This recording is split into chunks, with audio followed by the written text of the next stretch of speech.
Este martes 5 de julio se va a realizar una muy interesante charla sobre historia de Campana que va a estar a cargo de dos reconocidos profesores de historia que están acá conmigo, el profesor Ignacio Dacero y Oscar Trujillo. ¿Cómo están?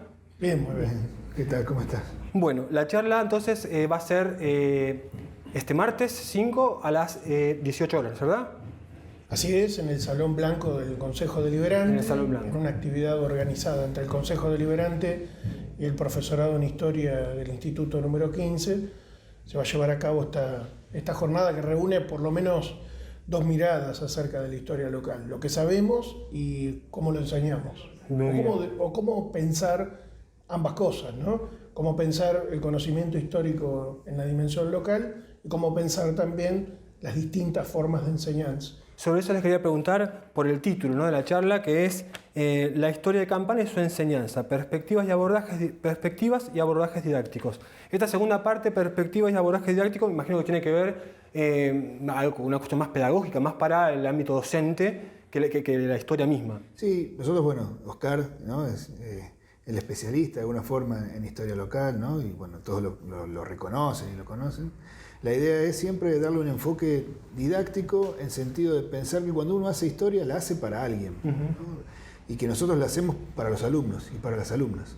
Y en ese punto, bueno, trabajar con los docentes es nuestra máxima aspiración siempre, ¿no? Nuestros egresados, obviamente, nuestras egresadas, pero también que eso dialogue con lo que pasa en las aulas concretamente día a día, ¿no? No que quede solamente en una conmemoración, sino, bueno, cómo eso dialoga, por ejemplo, con los diseños curriculares, claro, por ejemplo, con las propuestas que se pueden hacer en las aulas, con la propia dinámica del instituto, ¿no?, que tiene una fuerte tradición en la perspectiva local, regional, ¿no? Nosotros tenemos espacios dedicados para eso y, bueno, en ese sentido es que pensamos una charla global y articulando siempre a partir de las investigaciones y la producción de conocimiento histórico, ¿no? Bien, está de más aclarar que, si bien no lo dijimos, la charla tiene que ver con que el 6 de julio es el 137 aniversario de la Fundación de Campana, y me gustaría que me comenten un poco de los contenidos de la charla, la estructura, por dónde empiezan, cuál es el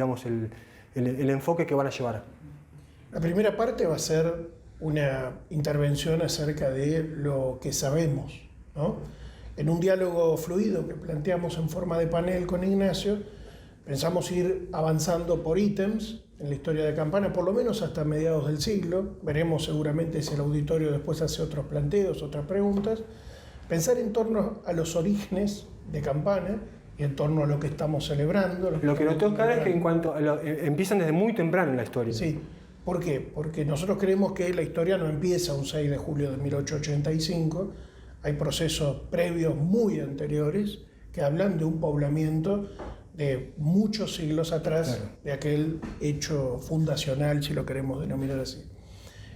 Hablar de los primeros campanenses, de aquellos pobladores originarios que hace más de 1500 años habitaron este suelo, es una de las formas también de reconocer a los más antiguos argentinos, a los más antiguos americanos.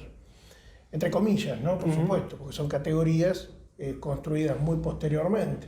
Y desde ahí ir recorriendo la historia de Campana con paradas estratégicas en torno a ciertos problemas, a ciertos puntos, a procesos históricos y a elementos disruptivos, como pueden ser ese poblamiento originario, el modelo agroexportador, la crisis del 30, el origen de Campana como ciudad, puerto y estación ferroviaria, ir analizando desde ahí la historia y las formas de abordaje en el aula. Todo esto previo a lo que sería la fecha de fundación de Campana, es esa parte nueva, ¿no es cierto?, la parte más desconocida. En Campana está más como instalada esta idea de que todo nace a partir de la familia Costa.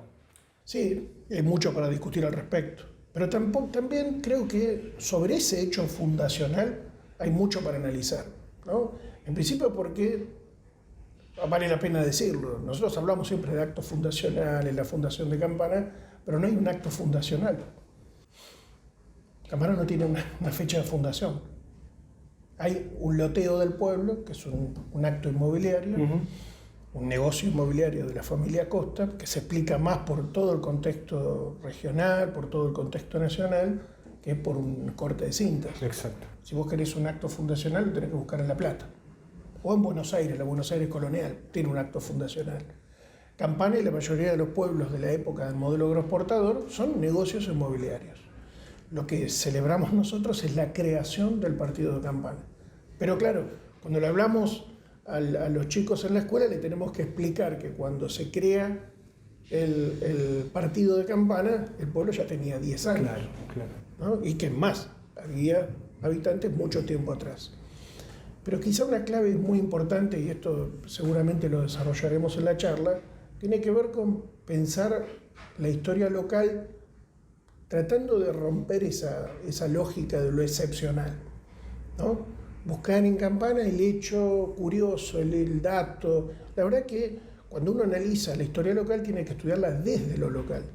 Estudiar la historia desde lo local te permite ver cómo los procesos históricos nacionales o mundiales la atraviesan, y en realidad, más que peculiaridades, lo que se ve es como casos testigos, que te permiten estudiar desde la historia local otros fenómenos históricos más amplios.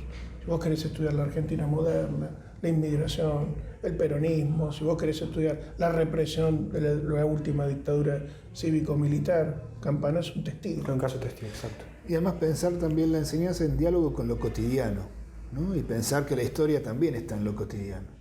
Nosotros tenemos docentes acá que producen conocimiento, ¿no? Que bueno, no vamos a spoilear toda la charla, pero que bueno, que la idea es también que de alguna forma sus producciones también van a ser parte de esto.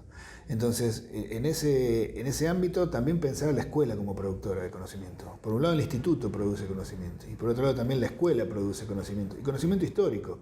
No es la historia de la academia, pero es una historia bien válida para ser enseñada, ¿no? Las escuelas han investigado sus historias, hay escuelas, ¿no?, que tienen una enormidad de años, y que producen un conocimiento distinto. Por ejemplo, las temáticas que recién mencionaba Oscar. Entonces eso también es parte de lo que queremos poner en valor de alguna forma, rescatar, recuperar, ¿no?, dar a conocer, con pequeñas cuestiones, porque siempre los tiempos son acotados. Sí, eso les iba a decir, el objetivo que tienen es muy ambicioso. ¿La charla qué extensión va a tener? 1:30, 2 horas. No vamos a extendernos en una visión enciclopédica de absolutamente toda la historia. Como te dije, la idea es buscar estaciones que nos permitan hablar de los primeros pobladores, del origen del pueblo, del modelo agroexportador, del movimiento obrero y así. ¿Y la charla está destinada? ¿Quiénes pueden asistir a verla? Nosotros invitamos, obviamente estudiantes, ¿no?, docentes, pero al público en general también, ¿no? Y de hecho queremos que sea una charla, ¿no?, abierta, donde también aquellos que estén ahí y quieran aportar, quieran participar, también puedan hacerlo, ¿no? No es la idea una disertación donde habla un especialista de historia de Campana y una propuesta, vamos a decir, ¿no?, de bajada didáctica, como no nos gusta decirle, pero bueno, que es como suele circular, sino que sea también una conversación con aquellos que estén ahí presentes. Lo bueno es que, si bien la capacidad del Salón Blanco es limitadísima, vi que va a haber una transmisión en vivo. O sea, el aparato del HCD, como filma las sesiones, también va a transmitir en vivo la charla, lo cual va a permitir que mucha gente lo pueda seguir en vivo o después.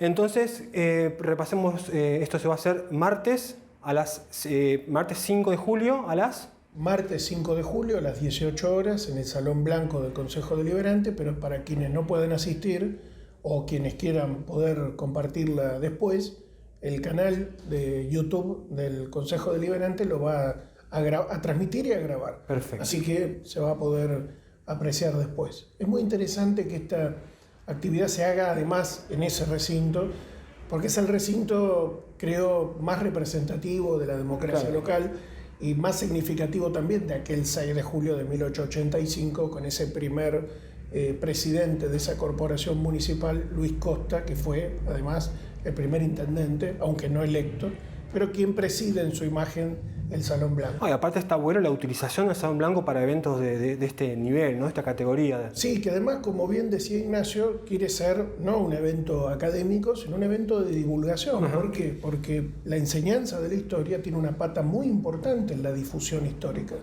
La historia no le pertenece a los historiadores ni está dentro de los manuales de historia, sino que nos pertenece a todos, a los vecinos, a quienes quieran participar de esto, que están absolutamente invitados, y estamos muy deseosos de que, como siempre, estas aulas, estos encuentros convoquen a la comunidad en general. Hace 40 años que el profesorado en historia hace historia más allá de la formación docente, más allá de lo académico, pensando en esa identidad local a la que se ha contribuido a lo largo de tantas décadas. Bueno, este es un evento más. La última pregunta me quedó colgada, pero me parece interesante ya tenerlos juntos para poder hacerla. ¿Se enseña suficiente historia de Campana en Campana? ¿En los distintos niveles educativos? Es difícil de Mensurar, digamos. Sí, porque habría que ver cuánto es suficiente. Digamos, sí hay una fuerte voluntad y sí hay una fuerte... Campana sí tiene una fuerte identidad. Cuando uno recorre, yo ahora hace rato que no recorro secundarias, pero bueno, recorrimos mucho con los practicantes y demás. Y cuando uno recorre, hay una identidad de las escuelas, ¿no? Las escuelas construyen sus propias identidades. Es difícil saber, bueno, cuánto tiene que ser, ¿no? Sí que hay mucha propuesta y eso es bien interesante. Y bueno, un poco eso es lo que queremos también poner acá en valor. Y hablando, Oscar decía recién, bueno, que tenemos los 40 años, ¿no?, de la carrera de historia el año que viene. Y bueno, estamos con un proyecto ambicioso también de publicación. Y bueno, en eso vamos a estar trabajando y vamos a invitar también a los egresados, a las egresadas, a los docentes. Vos sos el jefe de área de Historia y Geografía. Estoy jefe de este instituto. Del instituto. Muy bien. Entonces, bueno, también ahí queremos aprovechar también este evento para dar un puntapié inicial en esa publicación, ¿no? Donde, como dice Oscar, bueno, la historia trasciende los claustros, trasciende la academia y, bueno, y busca enlazarse con la realidad, con lo cotidiano, con eso que percibimos, que olemos cuando andamos por la calle, que caminamos cuando saltamos un charco y demás, ¿no? O sea, queremos entramar en eso. Muy bien, bueno, espero que les vaya bien, que el evento sea un éxito y muchas gracias. Te esperamos. Iré, por supuesto. Bueno, muchas gracias.